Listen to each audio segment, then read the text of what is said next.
Hi friends, hero Dhanush పై heroine Nayanthara చేసిన ఆరోపణలు సినీ వర్గాల్లో ఇప్పుడు చర్చనీయాంశంగా మారాయి. ధనుష్ పైకి కనిపించినంత మంచివాడు కాదని నయనతార పేర్కొనడం ఆయన ఫ్యాన్స్ కి నచ్చలేదు. దీంతో నయనతారపై ఆయన ఫ్యాన్స్ ఆన్లైన్ వేదికగా విమర్శలు చేస్తున్నారు. అయితే ధనుష్ సరసన నటించిన కొందరు మలయాళ హీరోయిన్లు నయనతారకు సపోర్ట్ చేస్తున్నారు. ఇలాంటి పరిస్థితుల్లో గాయని సుచిత్రి కూడా ధనుష్ని తీవ్రంగా విమర్శించి మరో దుమారానికి తెరలేపారు. సుచి లీక్స్ పేరుతో పలువురు ప్రముఖ నటీనటుల అంతరంగిక వ్యవహారాలను బయటపెట్టిన సుచిత్ర పలు వివాదాల్లో చిక్కుకున్న సంగతి తెలిసిందే. ఆమె సుచి లీక్స్లో ధనుష్ పేరు కూడా చోటు చేసుకుంది. కాగా తాజాగా నయనతారకి మద్దతుగా ధనుష్పై సుచిత్ర కామెంట్స్ కోలీవుడ్లో వైరల్గా మారాయి.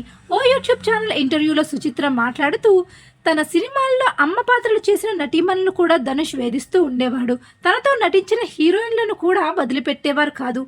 ఆయన ఇప్పటికీ 50 చిత్రాలు పైగా నటించారని, ఆ చిత్ర కథానాయకులందరూ ధనుష్ వేధింపులకు గురైన వారే అని, తనకు నచ్చిన వారి ఇమేజ్ని దెబ్బతీయడానికి ఎంతకైనా తెగిస్తాడు, రకరకాలుగా వేధిస్తాడు అంటూ చెప్పుకొచ్చింది.